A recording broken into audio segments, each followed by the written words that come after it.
Dan ada yang tak pakai baju pun datang juga.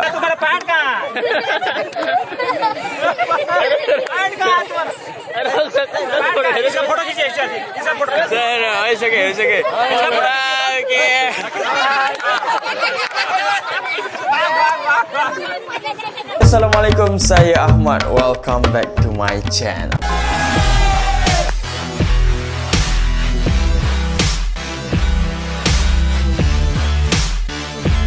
Okey, Alhamdulillah, terima kasih diucapkan kepada anda yang masih setia bersama dengan saya. InsyaAllah hari ini saya nak sambung kisah daripada buku Ustazah Basikal. Buku yang mengisahkan tentang pengembaraan saya bersama dengan isteri mengembara ke 14 buah negara, bermula daripada Malaysia, Thailand, Myanmar, India, Nepal, Pakistan, China, Kyrgyzstan, Kazakhstan, Uzbekistan, Afghanistan, Iran, UAE dan Arab Saudi selama 15 bulan, dan kami hanya bermula dengan RM1,900 sahaja. Okey, bagi siapa yang belum subscribe, please subscribe, dan tanpa kita lengahkan masa lagi, jom kita sambung cerita. Okey, sebelum ni saya cerita macam mana kami sambut raya dekat Muzaffarpur. Kami beraya dekat India. Apakah perbezaan dia dengan Malaysia? Sangat banyak beza dia. Dekat India, dia tak meriah macam dekat Malaysia lah. Sebab dekat India ni, Islam dia adalah minoriti. Dia tak ramai. Dia tak ada baraan. Dia tak ada pergi rumah ke rumah beraya. Tapi dia menjamu orang tu masih ada lagi lah dekat India ni. So, kami beraya dekat madrasah di Muzaffarpur bersama dengan Amirul dan Aiman. Sedih lah 4 orang je kan. Tapi kami bersyukur lah, kami disatukan dekat India ni untuk beraya bersama-sama. Dan bila dah habis beraya ke rumahnya Muhammad dan jumpa kakak-kakaknya, wow! Beraya dekat rumah Hassan, dan kami pun baliklah ke madrasah. Dan pada waktu tu kami dah check out daripada hotel untuk tidur dekat madrasah tu. Saya dan Adila duduk bilik yang berbeza, Amirul dengan Aiman duduk bilik yang berbeza lah. Pada waktu tu saya tanya Amirul, apakah plan seterusnya? Dan masa tu Amirul cakap, kita ni bajet tak banyak lah, so kita skip Nepal boleh tak? Sebab Nepal ni dia bukan laluan nak pergi ke Mekah, so dia macam tersasar sikit. Dan masa tu saya macam berfikir jugalah, tak apalah, kalau bajet lah yang menyebabkan kita tak boleh pergi sana, saya terpaksa akur lah dengan cadangan daripada ketua misi iaitu Amirul. Masa tu Adilah dia macam pelik. Dia kata, betul ke abang ni tak nak masuk Nepal? Sebab apa? Sebab Nepal ni adalah negara yang saya nak sangat pergi waktu saya belajar dulu dekat Universiti Teknologi Malaysia, UTM, dekat Skudai dulu. Pada waktu tu, zaman saya belajar lagi, saya dah siap nak buat paperwork untuk nak pergi ke Nepal ni, semata-mata nak pergi panjat ke Everest Base Camp dan Annapurna Base Camp pada waktu tu. Tapi Alhamdulillah benda tu tak berlaku disebabkan adalah beberapa perkara teknikal yang tak jadi masa tu. Okey, dan tak apalah, dan Amirul kata, kalau macam tu kita terus pergi ke Lucknow, sebab dia dah kontak dengan kawan dia dekat Lucknow tu untuk nak syuting dekat sana lah. Dan saya cakap, okeylah, kita jumpa dekat Lucknow, lepas tu kita terus masuk ke Pakistan.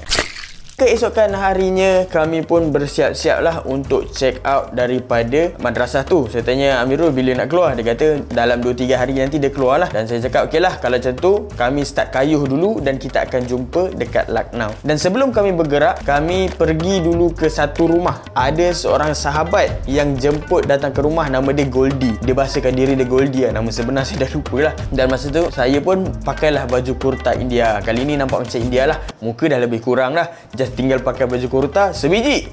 Cuma tak pandai cakap Hindi, tak pandai cakap Urdu. Dan dia ajak datang ke rumah dia. Dan macam biasalah kat India ni, dia akan suruh duduk dekat atas katil dia untuk dia menjamu lah. So kami pun duduklah dekat atas katil dia dan dia menjamu kuih-muih lah. Saya ingat lagi beberapa kuih dekat India ni, salah satunya adalah jilabi. Kenapa jilabi ni saya masih ingat nama dia sampai sekarang? Sebab dia punya manis dia tu gila baby. Sebab tu nama jilabi ni masih ingat dalam kepala otak saya. Dan ada lagi satu ni sangat sedap lah. Nama dia adalah rasa gula. Tapi dekat kedai dia tak sedap. Dekat kedai dia rasa gula. Memang totally rasa gula. Tapi Mak Goldie ni dia pandai buat. Rasa dia tu memang cair kat dalam mulut. Dia punya lemak susu tu terbaik lah.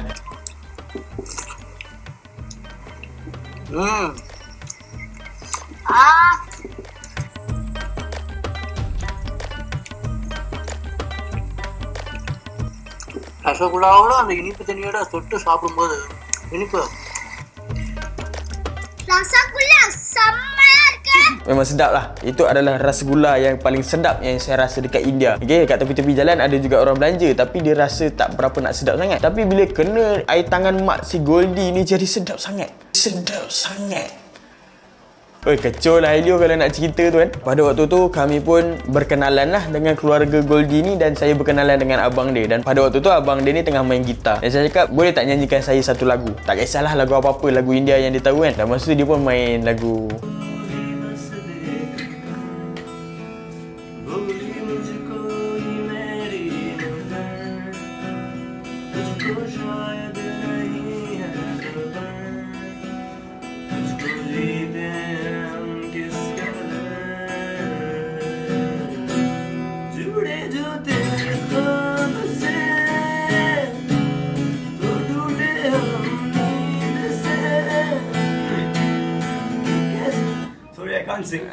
tapi suara dia tak ada pada waktu tu. Tapi sedap lah dia main gitar tu, sedap lah. Dan masa tu kami pun cakap hari ni kami nak bertolak ke arah Pipra dan kami kena kayuh lah. Kami pun bergambar, dan masa tu Adilah dia dapat hadiah selendang daripada adik Goldie warna merah. Dan alhamdulillah selepas kami bergambar bersama, kami pun balik ke madrasah untuk mulakan kayuhan.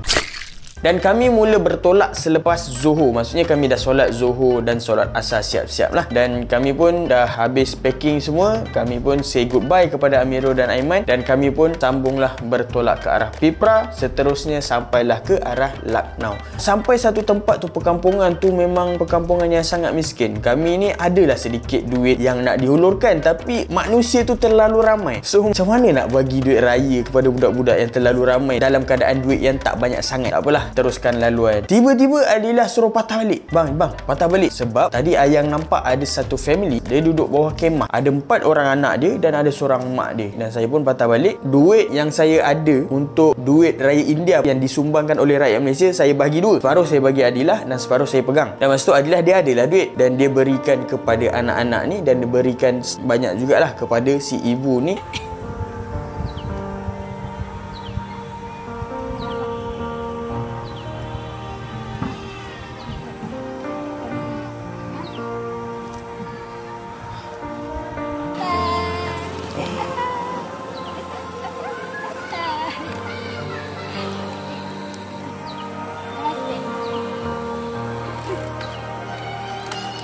Macam mana dia survive hidup kat dalam kemah macam ni? Kami tak tahu dah berapa lama dia hidup bawah canvas ni. Kalau kita boleh bayangkan macam mana hujan, macam mana panas dia duduk bawah tu. Saya ni kalau duduk dalam kemah seminggu pun dah tak tahan dah. Ini saya tak tahu berapa tahun dengan anak-anak dia macam tu kan. So agak sedih, agak berat juga hati ni tengok benda-benda macam tu. So situasi macam ni membuatkan saya rasa sebab, dan saya rasa bersyukur saya duduk dekat Malaysia. Dan alhamdulillah selepas tu kami nampak satu pelangi yang sangat indah. Saya rasa ini adalah satu petanda yang baik, dan sama-samalah kita doakan supaya wanita tadi bersama-sama dengan anak-anak dia tadi tu survive, dan yang paling penting adalah Allah berikan mereka nikmat iman dan Islam, dan sama-sama kita doakan untuk diri kita juga, insya-Allah.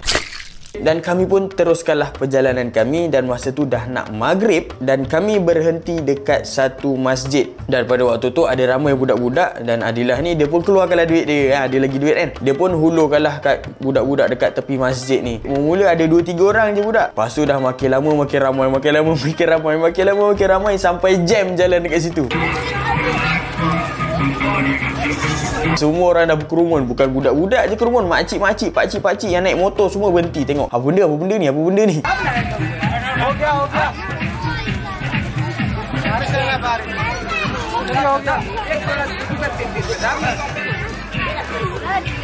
Saya cakap dengan Adilah yang kena stop cepat ni, kalau tak bertambah jam jalan ni. Dan masa tu Adilah dia sorok duit dia sikit. Dia kata okey, duit dah habis, bye bye.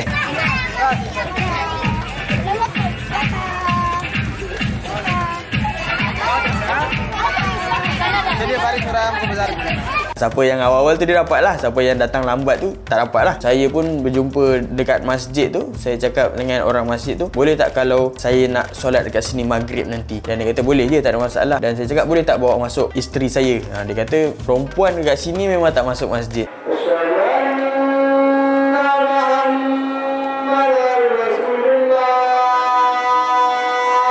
So masa tu Adilah dia terpaksalah duduk dekat luar, jagalah basikal kami dekat luar tu, dan saya pun masuklah ke dalam masjid untuk solat berjemaah maghrib, dan seterusnya saya solat isyak teruslah dekat situ.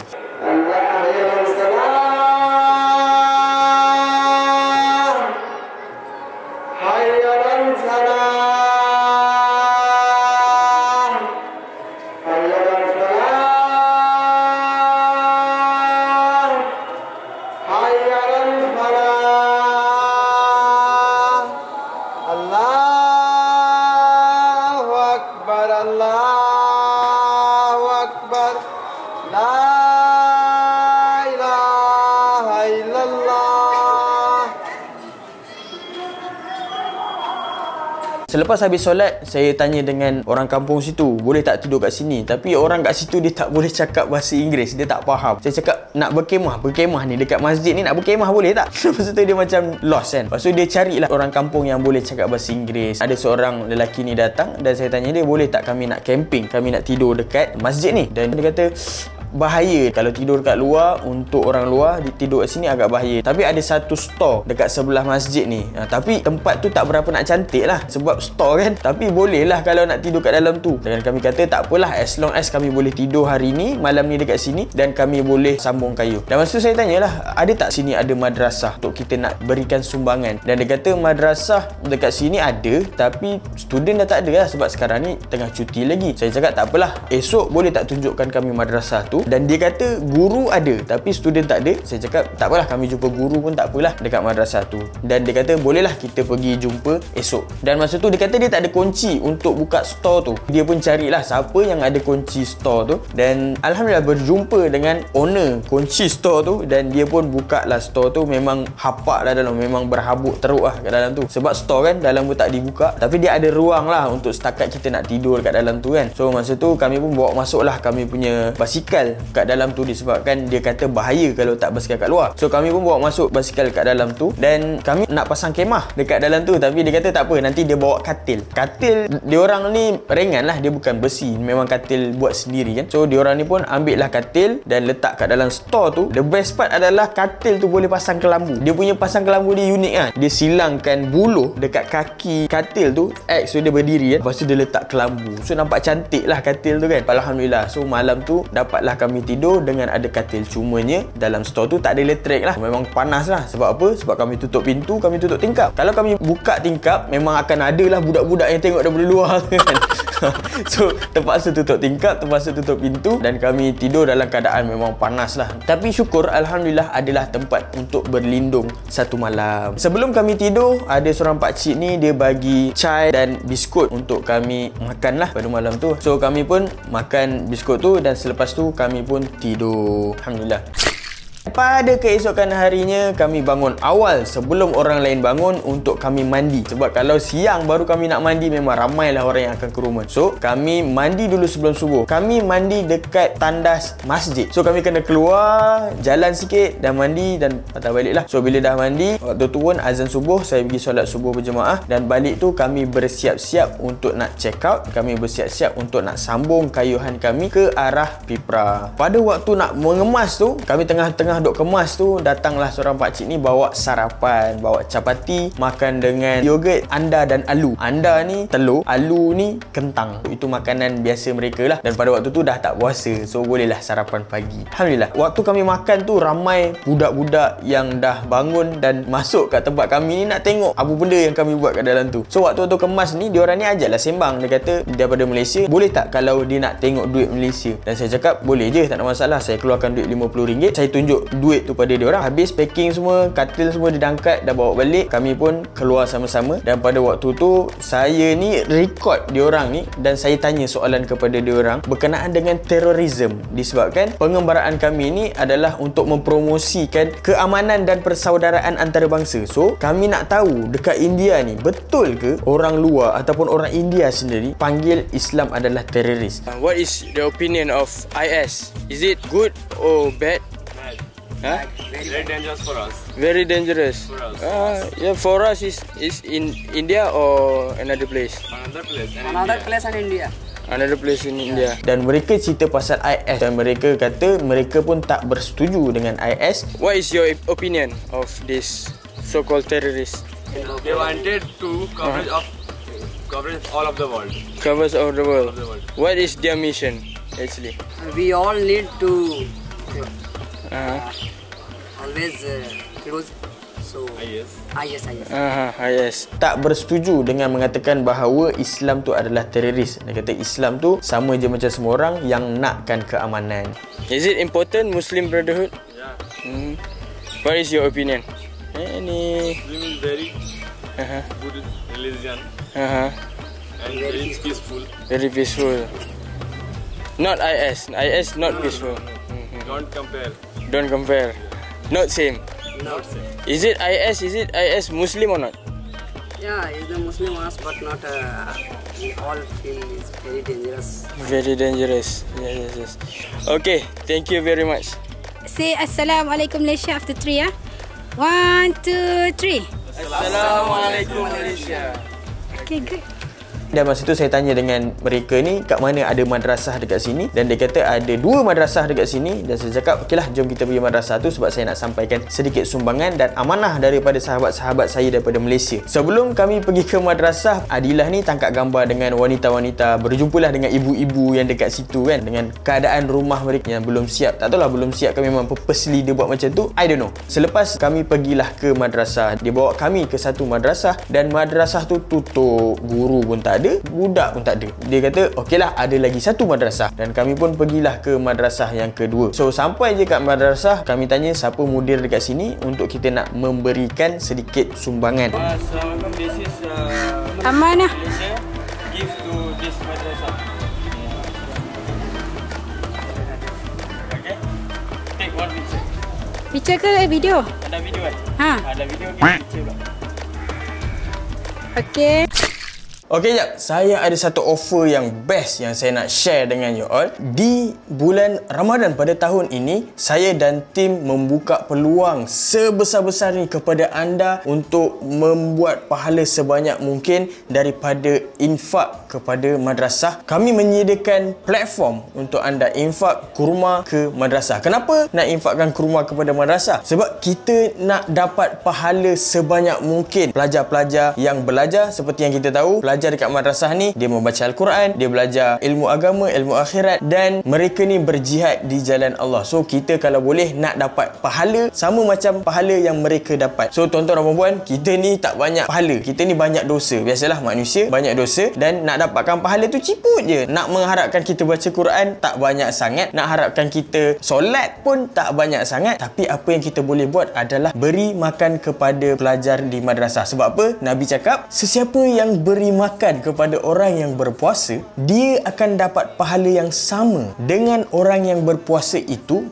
tanpa mengurangkan pahalanya sedikit pun. Maksudnya, semua pahala yang mereka dapat, insya-Allah akan dapat pada kita. Itu kalau seorang. Kalau 2 orang, insya-Allah lebih banyak. Kalau 3 orang, kalau 10 orang, kalau 100 orang, kita sendiri boleh bayangkan betapa banyaknya pahala yang kita boleh generate. Wow!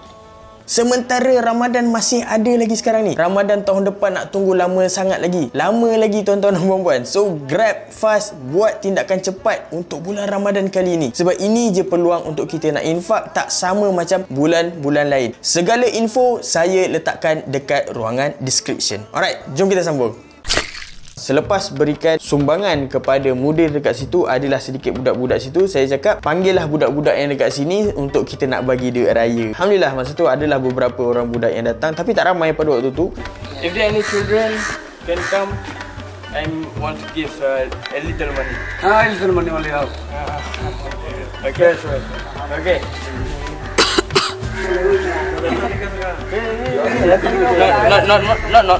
Not much. Kami suruh beratur, yang lelaki saya bagi, yang perempuan Adilah bagilah. Masa tu majoriti adalah lelaki, dan kami pun hulurkan tak banyak pun, dalam 10 rupi kami beri kepada setiap budak-budak ni lah. Small money, not big money.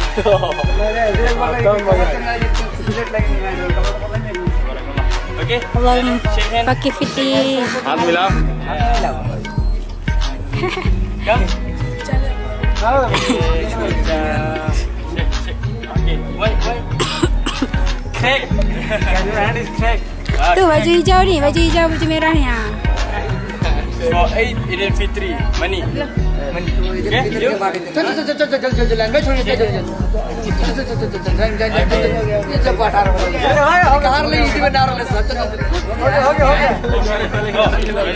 Yes. Nice baby. Ada seorang ni budak kecil ni. Mana tadi budak kecil? Ada motor. Ada motor tu. Sampai kita ni. Hello. Yeah. Alim tak boleh. Don't eat, don't eat.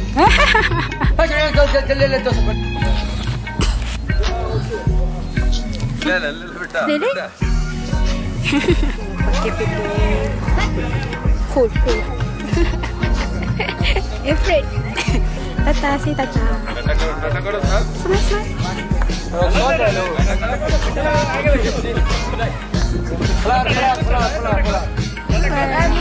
Assalamualaikum.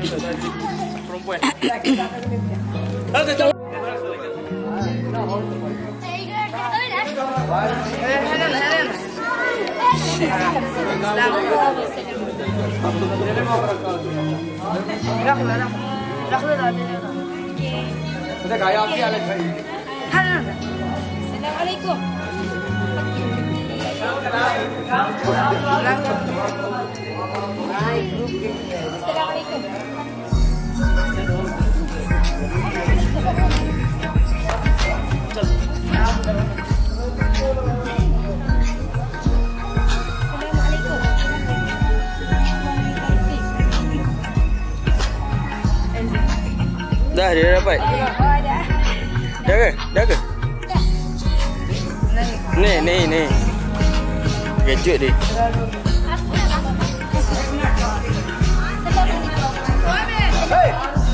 Waalaikumsalam.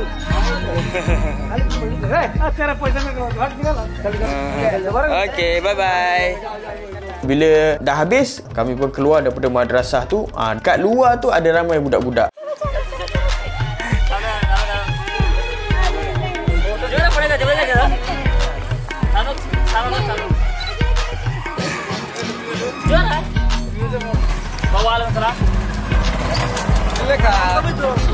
Waalaikumsalam. How are you? I'm fine. Any need your help? No. We are fine. We just giving Eid Fitri money to the bacha. Now where are you going? Motihari to Birgunj. Rasal. Are you Malaysian? Yes, I'm Malaysian. Brother.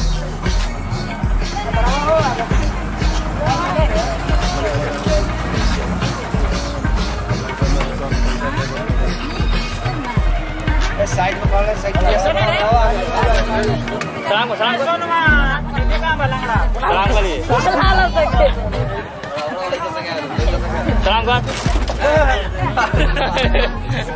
Kali lah.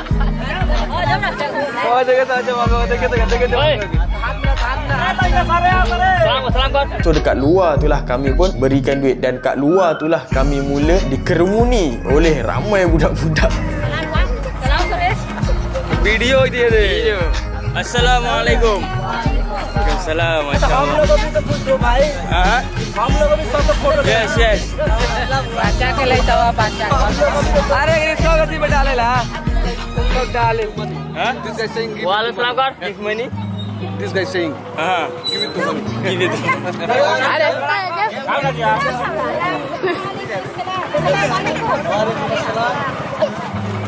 Dan ada yang tak pakai baju pun datang juga. Ada yang tengah beratur tu dia datang lagi sekali. Dia repeat banyak kali untuk ambil duit tu. Memang seronok lah.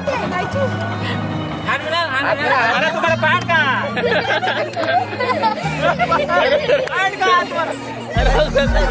इसका फोटो खींचे इसका photo it's okay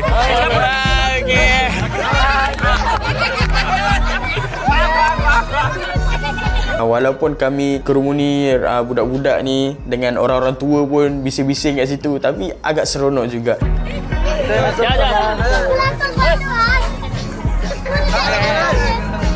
Kau salam lu kau.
Okay, wait. One selfie.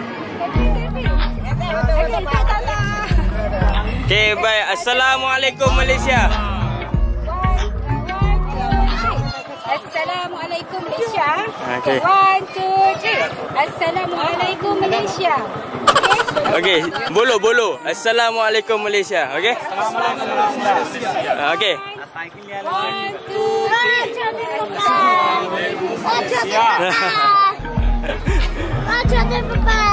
Okay, one selfie. Come. 1, 2. Another one. Okay.